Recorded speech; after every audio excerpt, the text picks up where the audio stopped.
Alright, we're calling this one as the paint dries. So that's kind of what we're actually doing, is waiting for the paint to dry. So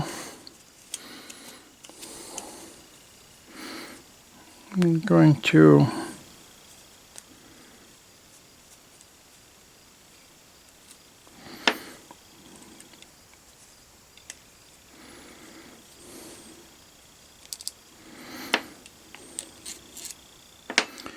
remove that, remove that.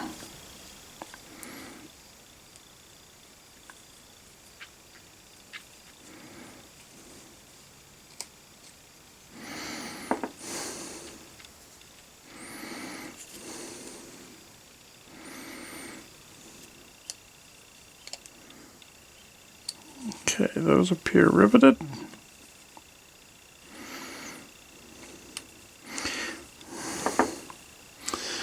Okay, so I'm going to go to the wire wheel. Alright, post wire brush inspection. I'm going to see if I can pull up this date on there because I forgot my glasses. Patented. I don't know. I have to get a magnifying glass for that one.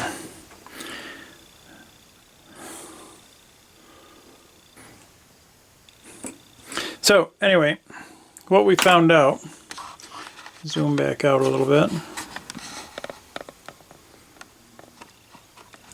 We got them all apart, 100%. And if you'll notice there, that's actually, they were captive underneath the rivet. And the rivet was a two-piece, came apart in the center. I couldn't see that until I actually got it to start to give. So that is captive in there. It's like I'm gonna have to rebend it with a hammer. So, and up here in tiny letters it says J. Stevens and Company. I want to say Chicopee Falls, Massachusetts.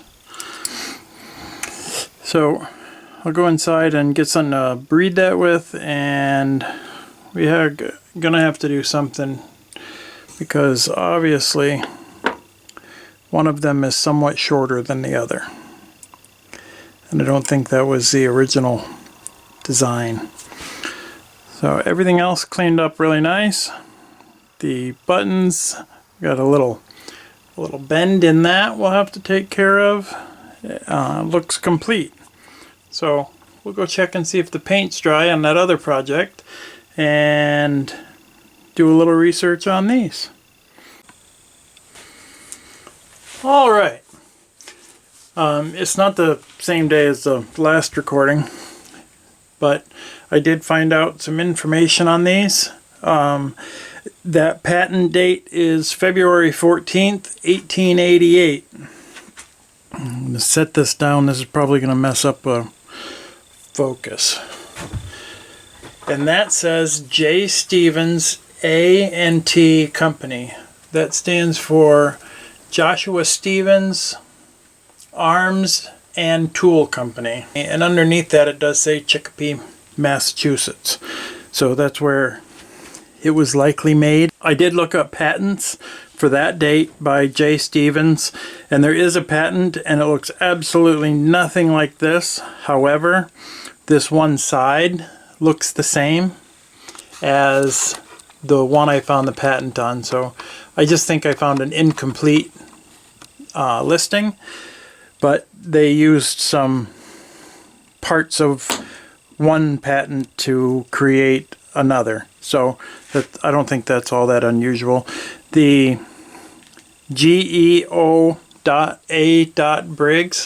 that had to be the owner of these. And I think it was inscribed by the company because the letters are just too perfect. Similar depth in a straight line. So maybe that's something that these guys, that this company did when people bought them. They put their name on them. I think that's kind of cool. So 1888 patent date. I thought that was really cool. So I'm going to give these a good polish, put them in service. We can see that this end we're missing 3/8, 7/16 of an inch, something like that. I hate to, but I'm going to grind them to match. I'm going to bring them down so that they actually come to a point again so they can still be used as dividers. I don't see a way around it. If I don't do that, then they're useless with the broken tip, and I don't feel good about welding a tip on there. So the least obtrusive, I believe, is going to be to just round this back off and make it match this.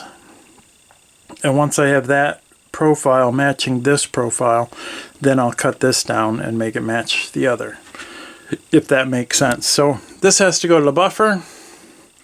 I do have some wet sanding I want to do to it before that, but you guys have seen wet sanding, so I will save you that. But that's really cool. Such an old patent date.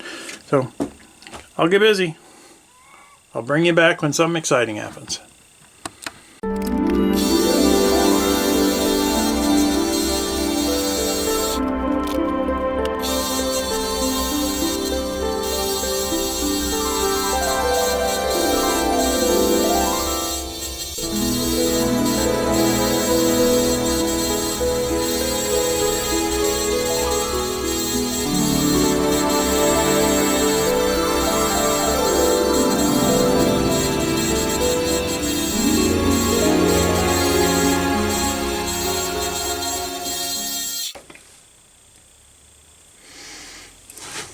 Okay, how did we do? Well, they're awful close. This one's gonna have to come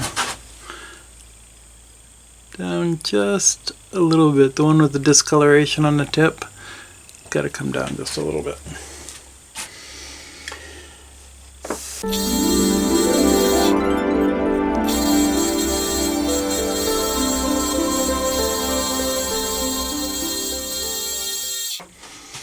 Well, after some wet sanding, I think that will suffice our purpose. We'll get that all sanded out. See if we can get this to work. We'll get those all sanded out. A little bit of wet dry, lubricate with WD-40. I've got 500 here and 1000. I think I'm going to try to get the big stuff off with the 500. And I'll go from there.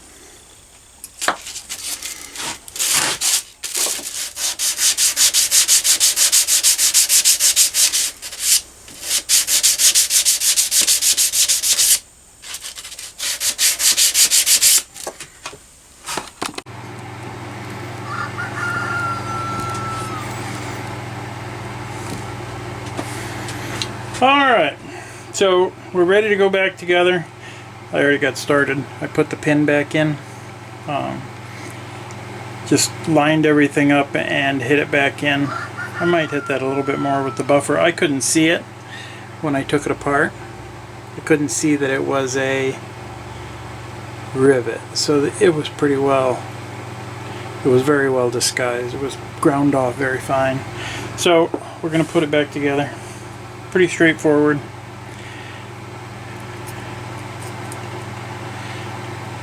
Everything polished up real nice, as you can see.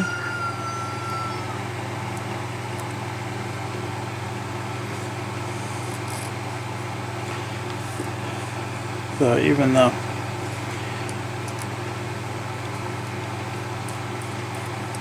little knurled nuts. So I have many hours.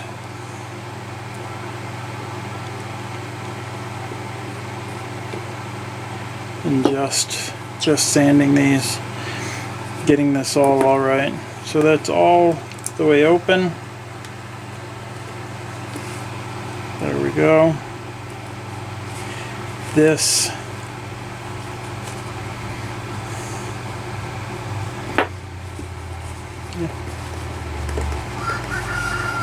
oh, I know what I was going to say. This rod had a bend in it a little bit towards one end. The legs both had a bend, both going the same way. So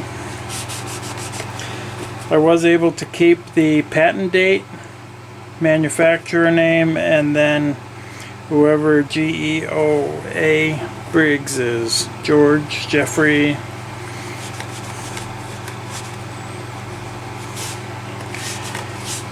We're going to put a coat of wax on this, and these are done.